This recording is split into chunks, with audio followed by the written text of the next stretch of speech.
ગ્રીનલેન્ડને લઈને ટ્રમ્પની મનફાવે એવી નિવેદનબાજીનો ડેનમાર્કમાં જબ્બર વિરોધ થયો. રેલી યોજીને લોકોએ ટ્રમ્પના મેક અમેરિકા ગ્રેટ અગેન એટલે કે માંગા લખેલી ટોપીની મજાક ઉડાવી.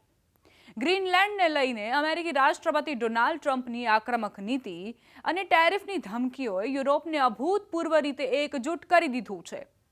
યુરોપિયન યુનિયન અને તેના મુખ્ય સભ્ય દેશોએ સ્પષ્ટ કરી દીધું છે કે તેઓ ન તો દબાણમાં આવશે અને ન તો કોઈ પ્રકારના આર્થિક બ્લેકમેલિંગને સહન કરશે.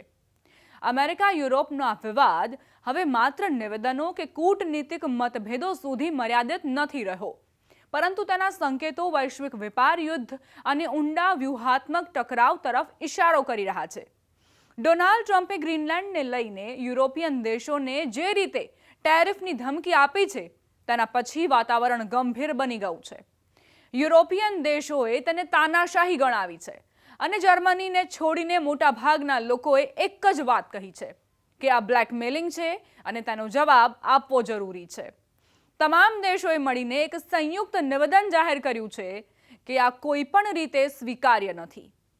8 દેશોએ સંયુક્ત નિવેદન જાહેર કરીને કહ્યું છે કે આવી ધમકીઓ ટ્રાન્સ એટલાન્ટિક સંબંધોના પાયાને નબળી પાડે છે અને સ્થિતિને ખતરનાક ટકરાવ તરફ ધકેલી શકે છે. યુરોપિયન નેતાઓનું માનવું છે કે સાર્વભૌમત્વ જેવા મૂળભૂત મુદ્દાઓ પર દબાણ લાવવું માત્ર અસ્વીકાર્ય છે એટલું જ નહીં, પરંતુ આંતરરાષ્ટ્રીય વ્યવસ્થા માટે પણ જોખમી છે.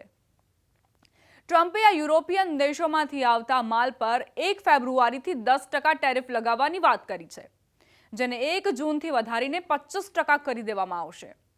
અમેરિકાને ગ્રીનલેન્ડ ખરીદવાની પરવાનગી ન આપવામાં આવે ત્યાં સુધી Denmark, France, Germany, Sweden, Netherlands, Finland, Britain અને નોર્વે પર ભારે ટેરિફ લાગુ કરવામાં આવશે. ટ્રમ્પની આ જાહેરાત બાદ યુરોપિયન યુનિયન સક્રિય થઈ ગયું છે. તમામ દેશોના રાજદૂતોએ બેલ્જિયમની રાજધાની બ્રસેલ્સમાં ઇમરજન્સી બેઠક યોજી અને આ બ્લેકમેલિંગ વિરુદ્ધ ઊભા રહેવાનો નિર્ણય લીધો છે. ફ્રેન્ચ રાષ્ટ્રપતિ એવા પગલાં લઈ રહ્યા છે કે જે અત્યાર સુધી અજમાવવામાં નથી આવ્યા. ન્યૂઝ એજન્સી રોયટર્સ અનુસાર યુરોપિયન યુનિયન 6 ફેબ્રુઆરીથી અમેરિકા પર જવાબી ટેરિફ લાગુ પણ કરી શકે છે.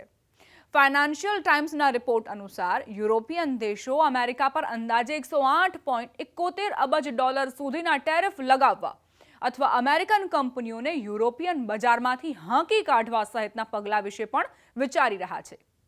રિપોર્ટ્સ કહે છે કે સ્વિટ્ઝરલેન્ડના દાવોસમાં ચાલી રહેલા વર્લ્ડ ઇકોનોમિક ફોરમમાં પણ એવા નિર્ણયો થઈ શકે છે જે ટ્રમ્પ પર દબાણ બનાવવા માટે વાપરી શકાય.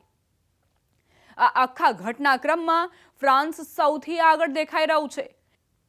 રાષ્ટ્રપતિ ઇમેન્યુઅલ મેક્રોનના નજીકના સૂત્રો અનુસાર ફ્રાન્સ યુરોપિયન યુનિયન પાસેથી પહેલા કડક પગલાંની માંગ કરી રહ્યું છે, જેને યુરોપનું ટ્રેડ બાજુકા કહેવામાં આવી રહ્યું છે. આના હેઠળ અમેરિકામાંથી આવતા લગભગ 93 અબજ યુરોના માલ પર જવાબી ટેરિફ લગાવી શકાય છે. આટલું જ નહીં, આ તંત્ર યુરોપને એ અધિકાર પણ આપે છે કે તે અમેરિકન કંપનીઓની જાહેર ટેન્ડર, રોકાણની તકો, બેન્કિંગ પ્રવૃત્તિઓ અને સેવા ક્ષેત્રમાં પણ પ્રતિબંધ લગાવી શકે. ખાસ વાત એ છે કે સેવાઓના વેપારમાં અમેરિકાને યુરોપ સાથે સરપ્લસ મળે છે, જેને દબાણનું મહત્વનું હથિયાર માનવામાં આવી રહ્યું છે.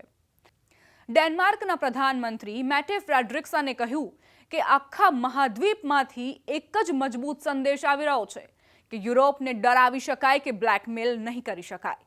આ ટકરાવની અસર યુરોપ અમેરિકા વેપાર સંબંધો પર પણ દેખાવા લાગી છે. યુરોપિયન સંસદ હવે EU-US ટ્રેડ ડીલને આગળ વધારવાના પક્ષમાં ન હોય એવું પણ લાગી રહ્યું છે. જો કે યુરોપ સંપૂર્ણ રીતે એકસુરમાં નથી.